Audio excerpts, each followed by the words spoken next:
Ele vai lançar em breve aqui em Mossoró mais um livro. É o advogado Augusto Neto, que a gente traz agora no bloco do plenário TCM. Olha, em verdade, Ronilson, eu estudei 6 anos esse caso. Eu sou advogado criminalista há 24 anos e resolvi estudar o caso Nardones. Tive acesso ao processo, tive acesso a alguns livros e confesso que fiquei chocado com a minha pesquisa.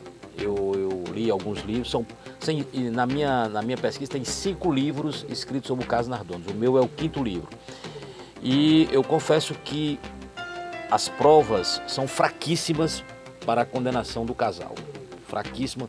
E eu fiquei horrorizado com as falhas gritantes que eu detectei na minha pesquisa. E eu não afirmo que o casal é inocente. Eu apenas lanço a ideia e pergunto ao leitor: e se não foram eles? E se eles fossem inocentes? Daí, estão presos há 10 anos e como é que ficaria digamos assim, o senso de justiça do ordenamento jurídico brasileiro? Então eu levanto esse questionamento. Eu não absolvo o casal, eu não tenho esse poder, nem digo que é inocente ou culpado, mas eu levanto esse questionamento. E no livro eu detecto algumas falhas no julgamento, né?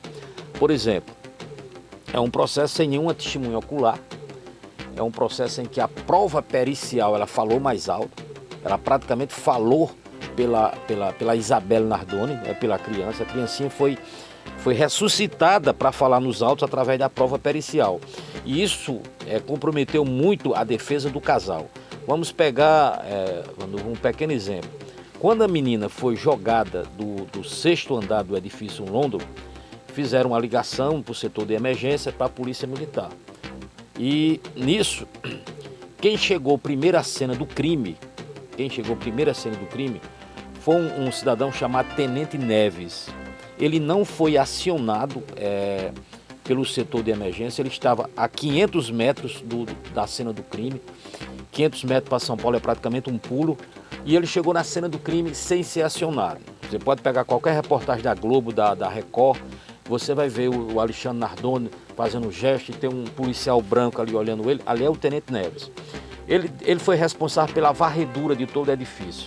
E ele deu uma entrevista na Rede Globo dizendo que todos os apartamentos foram revistados, ninguém entrou, ninguém saiu e não havia possibilidade alguma de uma terceira pessoa, porque o casal alega uma terceira pessoa. Muito bem. Esse tenente, 10 dias depois da morte de Isabelle Nardoni, o que aconteceu? Chegou um mandado de busca e apreensão na casa do tenente. E ele ficou louco. Ele estava sendo acusado de estar envolvido em rede de pedofilia.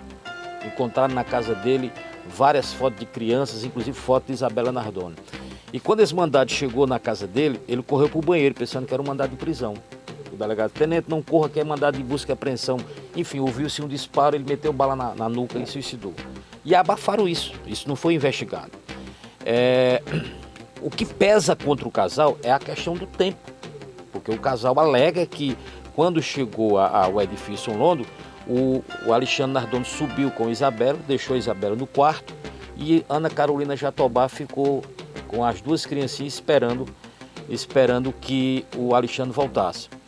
E nesse intervalo de tempo, o casal alega que quando Alexandre voltou para pegar as crianças, uma terceira pessoa tinha defenestrado Isabelle Nardoni. A versão do casal é 12 minutos. A polícia fez uma perícia e disse que é impossível tudo isso em menos de 18 minutos, por aí. Só que o casal alega que tinha um carro preto com som alto, eles esperaram um pouquinho até o som baixar. Isso foi constatado, não foi investigado. A perícia mentiu dizendo que havia marcas de sangue no veículo e que o sangue era de Isabelle. A diretora do IML, Norma Bates, disse categoricamente que não havia sangue, era alojo, era catarro de criança, que sequer era de Isabelle. Então, portanto, no livro eu detecto muitas falhas. Isso aconteceu em 2008, eles foram condenados, né, o casal Nardoni, e tem tudo isso nesta obra aqui. E se não foram eles? Se não foram eles, eu aponto no mínimo 10 falhas, e aí eu peço para o leitor fazer esse questionamento, porque se houver uma dúvida razoável no processo penal, o réu deve ser absolvido. Então, na minha opinião... O que não aconteceu. Que não aconteceu. A condenação foi gritante, as penas altas, né? Não pedi procuração ao casal, não conheço o casal, não conheço. Tive apenas contato Facebook com o pai de Alexandre Nardoni, enviei as obras, mas afora isso eu não tenho nenhuma procuração, apenas foi uma pesquisa e o que eu peço ao leitor para me dar essa oportunidade, apenas para levantar o questionamento. Eu detecto 10 falhas que questionam a condenação do casal.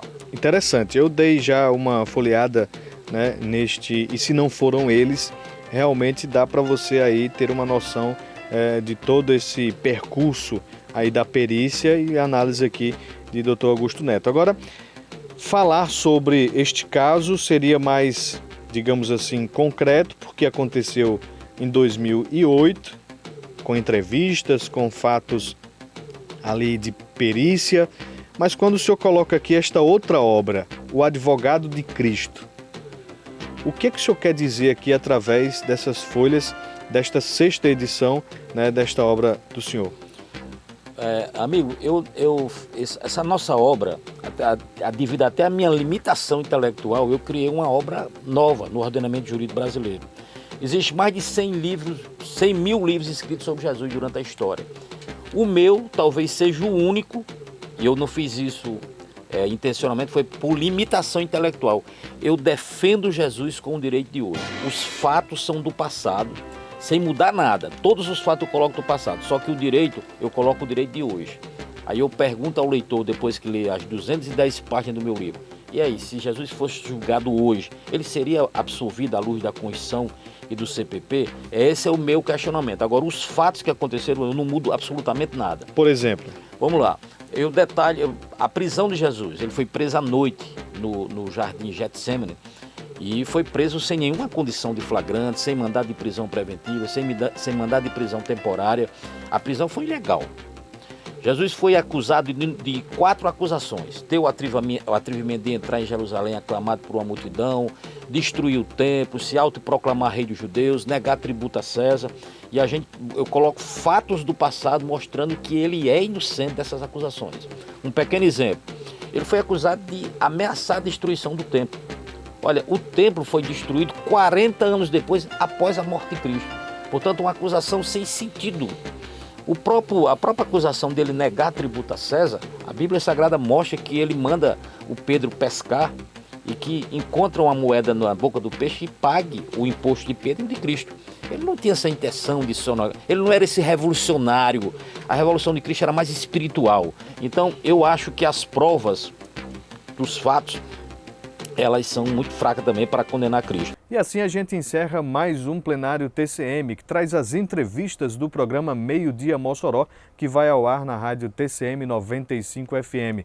Para você acompanhar essas entrevistas ao vivo, sintonize a Rádio 95 e você também pode nos acompanhar no Spotify. Obrigado pela audiência. Até nosso próximo encontro. Um abraço.